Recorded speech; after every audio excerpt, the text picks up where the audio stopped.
Bonjour, comme prévu, j'avais envie de vous faire une vidéo sur ce sujet complètement tabou dans notre société qui est la ménopause. Je m'appelle Anne, je vais avoir 50 ans, je suis pharmacienne naturopathe et ménopausée. Et j'ai pas envie d'en faire un secret, j'ai envie un petit peu de vous raconter mon expérience parce que ça s'est pas du tout passé comme je l'avais imaginé. Et surtout d'en parler parce que je ne sais pas ce qui se passe pour vous, mais alors pour moi, ça a été le flou le plus total. Il y a, je sais pas, à peu près 1 an, quelque chose comme ça, donc on va dire 48 ans et demi, 49 ans, je vais chez mon gynéco faire ma visite régulière. Ok, il me dit que tout va bien, tout ça, et j'ai depuis, je pense, à peu près mes 40 ans, une pilule en fait qui ne donne plus de règles parce que j'étais migraineuse, donc on m'a enlevé les œstrogènes le plus tôt possible pour calmer les migraines. Ça a extrêmement bien marché, et c'est une pilule microdosée qui est très bien tolérée, qu'on prend tous les jours du mois. Au début, il y a un tout petit peu de saignement et après, plus de règles du tout. Donc moi, je trouvais ça hyper confortable. Mais donc, l'année dernière, en allant chez le gynéco, je lui dis, ok, j'ai quand même une question. Voilà, je suis quand même dans l'âge où je pourrais être ménopausée. Puisque je n'ai pas de règles avec cette pilule, comment je vais le savoir? Et il m'a dit, c'est bon, vous le saurez. Vous verrez, vous aurez des bouffées de chaleur comme tout le monde. Ok. Alors, première info, toutes les femmes n'ont pas des bouffées de chaleur. D'accord. Ça, déjà, il a oublié de me le dire, le monsieur. Bon, bref. Le temps passe, ça fait maintenant, si j'ai bonne mémoire, 2 ans et demi que je suis une alimentation anti-inflammatoire, que je fais du sport très régulièrement et j'avais un poids super stable. Donc j'étais plutôt bien dans mes baskets. Et puis à partir de, disons, octobre, on va dire, l'année dernière, j'ai commencé à prendre du poids. Alors les premiers mois, je me suis dit sur cet automne, je me suis dit bon, j'ai pas dû bien faire attention, on a un peu changé de routine de vie avec mon chéri, c'est vrai que c'est certainement plus lourd les repas qu'on mange tous les deux que les repas que je mangeais toute seule. Je me suis dit bon, peut-être il pleut l'hiver, j'ai fait une grosse rééducation du genou, donc là j'ai peut-être baissé le sport. Mais quand même, il y a quelque chose qui me chiffonnait. Je me suis dit, ça fait quand même un peu beaucoup de prise de poids par rapport à mon équilibre que j'ai quand même dans l'ensemble gardé. Bon, je me suis dit, je vais essayer de faire plus attention à partir de janvier. Et honnêtement, ça n'a pas changé grand-chose. Et alors, j'ai bien eu quelques bouffées de chaleur la nuit, enfin le soir en me couchant un peu la nuit. Mais franchement, rien d'extraordinaire par rapport à ce que j'avais pu entendre. Rien qui m'empêche complètement de vivre. Et rien qui me saute aux yeux non plus, finalement. Par contre, moi, ce que j'ai ressenti à un moment, c'est de la fatigue. En gros, c'est de la fatigue, cet état qu'en plus je déteste. J'ai vraiment senti que j'avais plus la pêche que j'avais avant, comme un gros cul de massue. Oh là là, plus de mal à me lever le matin, plus de mal à me motiver. Voilà, donc du coup, je me rends compte que je promène quand même un peu moins mon chien, que je fais moins de sport. Donc il y avait ces fameuses sueurs nocturnes, on va dire. Là, j'ai commencé il y a quelque temps à avoir un peu de, pas de douleur, mais de pesanteur dans le bas-ventre. Alors moi, mon bas-ventre, il n'existe pas. C'est une zone qui me fout la paix depuis 10 ans. Donc voilà, je me demandais un petit peu ce que c'était. Et alors surtout, moi, ce qui m'a surpris, c'est les changements d'humeur. Mais des fois, je me disais, mais qui es-tu? Il y a un démon à l'intérieur de moi, c'est pas possible. Pourquoi je me mets en colère? Pourquoi je deviens tellement émotive alors que je suis pas une grosse émotive en temps normal? Et donc bref, j'ai commencé à chercher en me disant, alors c'est peut-être la préménopause, mais on se dit tiens, c'est bizarre, il y avait des symptômes, je croyais que c'était la ménopause, mais en fait c'est peut-être la préménopause, mais en fait je sais pas tout ça. Et je me suis retrouvée à faire mes propres recherches moi-même pendant plusieurs mois. Alors j'ai suffisamment de connaissances dans le médical pour faire le tri en fait entre le vrai et le faux. Mais en fait, ce qui m'a surtout mis en colère, c'est de voir à quel point on est tout seul là-dedans. C'est-à-dire que je sais pas, si notre gynéco il nous en parle pas, en gros, qui est-ce qui va nous en parler finalement? Donc, en période de préménopause, ce qui se passe, c'est l'arrêt progressif des règles.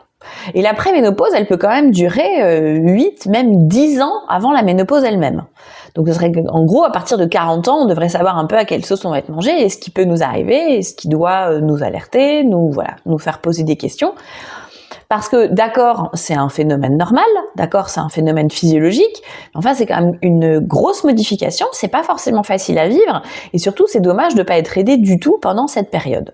Donc pour quelqu'un qui aurait une pilule normale ou pas de contraception du tout, en fait ce qui se passe c'est que sur les années de préménopause, le taux d'œstrogène va baisser au fur et à mesure. Mais c'est pas régulier. C'est-à-dire que de temps en temps, les ovaires ils vont fonctionner, on va avoir avec des règles normales et tout sera normal. Et de temps en temps, les ovaires ils vont pas fonctionner et on aura ces espèces de symptômes de ménopause. Et ça peut durer comme ça, donc plusieurs années, jusqu'à ce que la chute des œstrogènes fasse qu'on n'a plus du tout de règles. Et quand on n'a plus du tout de règles pendant 1 an, là seulement, on parle de ménopause. Et le problème, c'est que en gros, finalement, le gros symptôme dont on parle, c'est les bouffées de chaleur. Donc elles sont directement liées à cette chute des œstrogènes, mais il n'y a pas du tout que ça. C'est-à-dire qu'en fait, cette baisse des œstrogènes, elle va avoir énormément d'effets sur le corps. Et je trouve ça intéressant d'en parler, de les connaître, déjà pour savoir d'où ça peut venir, pour pas faire de mauvais diagnostics, de mauvais traitements, et puis savoir d'où ça peut venir et surtout savoir qu'on peut y faire quelque chose. Donc, ça va peut-être pas être exhaustif, mais je vais quand même essayer de vous en donner un petit peu. Donc, le premier dont je vous parlais, c'est les troubles de l'humeur. Alors, on sait très bien, je veux dire, les garçons nous embêtent assez là-dessus dès l'adolescence, disant tu vas avoir tes règles, t'es de mauvaise humeur. Bon, bah ouais, c'est un peu la même histoire en fait. C'est-à-dire qu'effectivement, quand on a des variations hormonales, on a des troubles de l'humeur. Donc, on peut devenir plus irritable, plus colérique, plus émotif, se mettre à pleurer, on ne sait pas pourquoi, à des moments totalement improbables. Et ça, on peut pas prendre sur soi, on peut pas vraiment y faire quelque chose parce que c'est vraiment la chute des œstrogènes.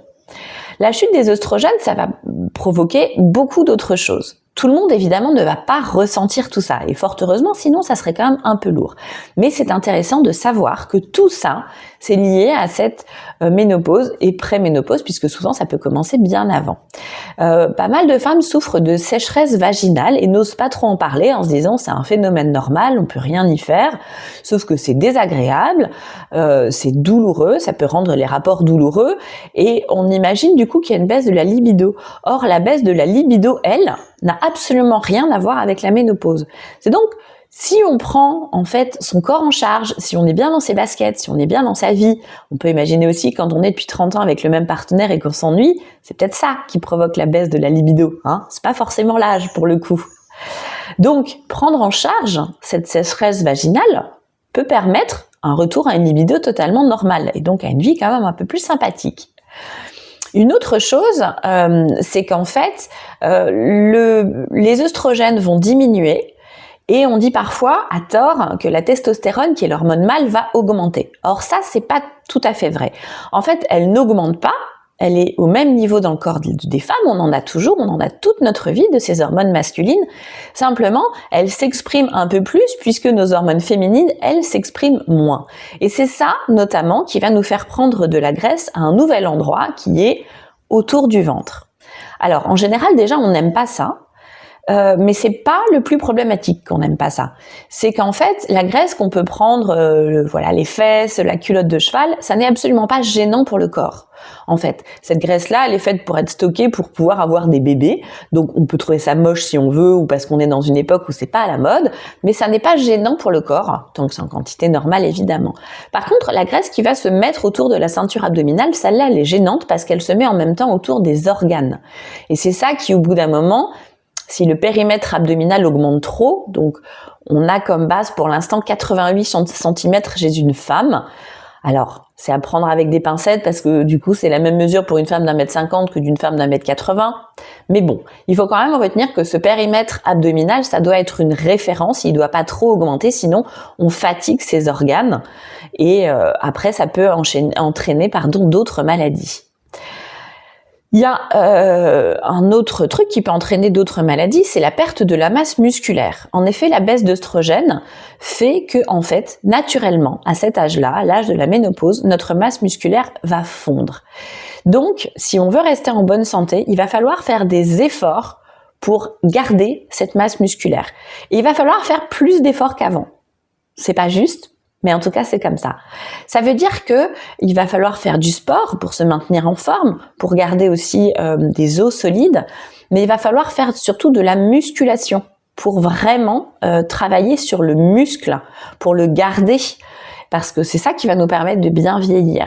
Et ça nous demande aussi du coup de modifier notre alimentation, mais on fera certainement une autre vidéo là-dessus, parce que l'alimentation à la ménopause doit changer. C'est encore une contrainte, mais malheureusement, c'est une réalité. Un autre symptôme très méconnu de la ménopause, c'est ce qu'on appelle le brouillard mental. C'est qu'en fait, quelqu'un qui était hyper concentré, qui n'avait jamais de perte de mémoire, peut se dire oh là là, pourquoi je suis venue dans la cuisine, qu'est-ce que j'ai fait de mes clés, qu'est-ce que j'ai fait de mon téléphone, de mes lunettes, tout ça. Alors on va nous taquiner en disant Alzheimer te guette, sauf que là ça n'a absolument rien à voir. En fait, c'est juste la ménopause. Donc c'est pareil. Si on arrive à prendre ça en charge, on peut tout à fait réduire ces symptômes de façon très agréable. Une des dernières particularités dont j'avais envie de vous parler, c'est les douleurs articulaires. Les douleurs articulaires aussi sont en fait liées à la baisse d'hormones. Donc, c'est dommage d'aller soigner de l'arthrose avec des anti-inflammatoires quand en fait il s'agit d'un problème hormonal. Quand on a des troubles de l'humeur, par exemple, ça peut aller jusqu'à la déprime, voire la dépression. Idem, ça ne se soigne pas comme une dépression si c'est hormonal. Donc j'avais envie de vous faire cette petite vidéo pour en fait lister un petit peu, alors je vous dis c'est non exhaustif, j'en oublie sans doute et évidemment je ne les ai pas tous et Dieu merci, mais j'avais envie de faire cette petite vidéo en fait pour rappeler que tout ça en fait ça peut être la ménopause et que maintenant, alors évidemment on a toujours le traitement hormonal qui existe, il a des avantages et des inconvénients, je reviendrai dessus dans une autre vidéo où je vous parlerai de tout ce qu'il y a comme complément alimentaire, où c'est beaucoup plus léger, ça peut être quelque chose de beaucoup plus ciblé et ça peut vous aider à vivre beaucoup plus sereinement votre ménopause. Et enfin, une dernière petite chose à savoir, souvent, la préménopause est bien plus difficile à vivre que la ménopause elle-même, parce qu'une fois la ménopause installée, une fois que les ovaires ont terminé de travailler, les montagnes russes comme ça vont s'arrêter tranquillement et tout ça va se calmer. Donc tous ces désagréments qu'on va un petit peu se prendre, je trouve, en pleine face parce qu'on n'est pas vraiment prévenu, il faut se dire que on a quand même des tas de solutions et évidemment, je vais vous en donner dans de prochaines vidéos. Et surtout, en plus des solutions, c'est un état transitoire où on va retrouver après à nouveau un autre équilibre et un calme bien plus agréable. J'espère que ça vous aura aidé, j'espère que vous aurez appris des choses que vous pourrez transmettre. N'hésitez pas à partager cette vidéo si vous connaissez des gens qui peuvent être un peu dans cette situation-là. Et dans les vidéos prochaines, je pense vous parler de l'alimentation du coup de la ménopause, puisque je vous l'ai dit, elle va être un peu différente de l'alimentation qu'on avait avant. Et en fait, il y a d'autres choses qui vont être différentes et je voudrais aussi vous parler des compléments alimentaires qui peuvent vous aider à gérer tous ces désagréments. Voilà, si ça vous intéresse, vous êtes invité à suivre la chaîne et à regarder les autres vidéos, à les partager. Et si vous êtes intéressé par plus précisément une consultation avec moi, j'avoue que là je commence vraiment à faire des consultations ménopause. Mon dada c'était l'inflammation aussi, mais là vraiment je me suis bien intéressée à la ménopause pour trouver des solutions naturelles et douces pour aider à passer cette période. Vous pouvez prendre rendez-vous avec moi, je vous mettrai mon mail pro juste en dessous. À bientôt!